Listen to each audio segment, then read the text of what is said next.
South of Midnight is an upcoming video game from Xbox that explores an alternate reality, magical version of the American Deep South through the epic journey of a black teenage girl named Hazel.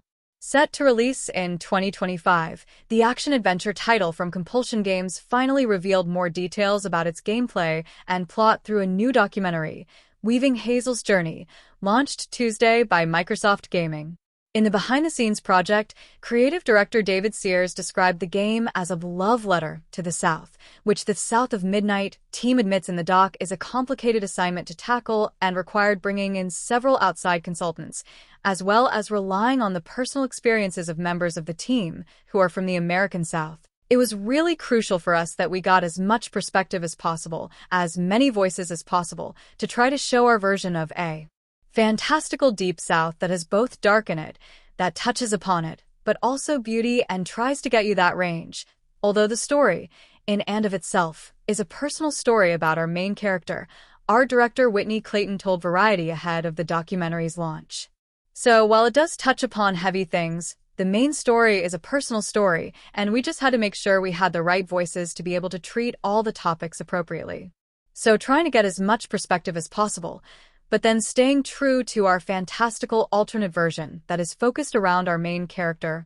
Among those perspectives were those of the game's lead actors, Nona Parker-Johnson, who did the motion capture and stunt work for Hazel, and Adrian Ray, the voice actress and motion capture performer for Hazel. Growing up, this view of the South, as far as media, felt really limited, very stereotypical, Johnson said. Kind of like, everywhere I go, I say, I'm from Jackson, Mississippi. And someone's like, oh, and I'm like, what, I love home. I love it there. It's a beautiful, rich place. The Black culture is incredibly rich and community-oriented and ancestor-oriented and matriarchal as well. I think something about this game that was really beautiful to me is this emphasis on women and their relationships to the women in their lives. So I think for me, the love letter is showcased in a lot of different ways from a lot of different points of view in terms of who's making the game, whether it's music or design or writing, and then as far as us, the acting and directing. But for me, it was about showing gamers, showing everyone who is invested in animation and media and gaming, a part of the South, and a view of the South from a young Black woman's point of view that is incredibly rich and mysterious and powerful and just leaps off the screen.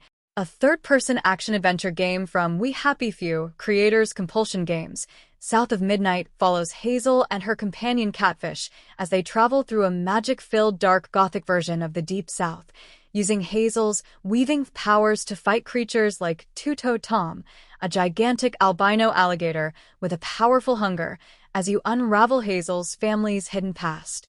I did not know any sort of fables or anything related to a giant albino alligator, Parker-Johnson added. But it was my entree into the creatures having trauma and them being manifestation of their abuse and the trauma they have experienced. This is going to get really, really deep, and it's going to get into the nitty-gritty of some really dark and untouched territory, some taboo topics. In shaping the character of Hazel, Ray spent a lot of time working with the creative team on the exact right Southern accent to convey who she was. I pulled from my family from North Carolina, but the team wanted for her to have an accent but still be able to be understood. So I had to draw back on my accent, Ray said. And then I worked with Nona on the aspect and articulation of that while still having the accent. I wanted to make sure she could be heard and understood. It's also important because there is that aspect of people from the South and they're not as smart that they have an accent.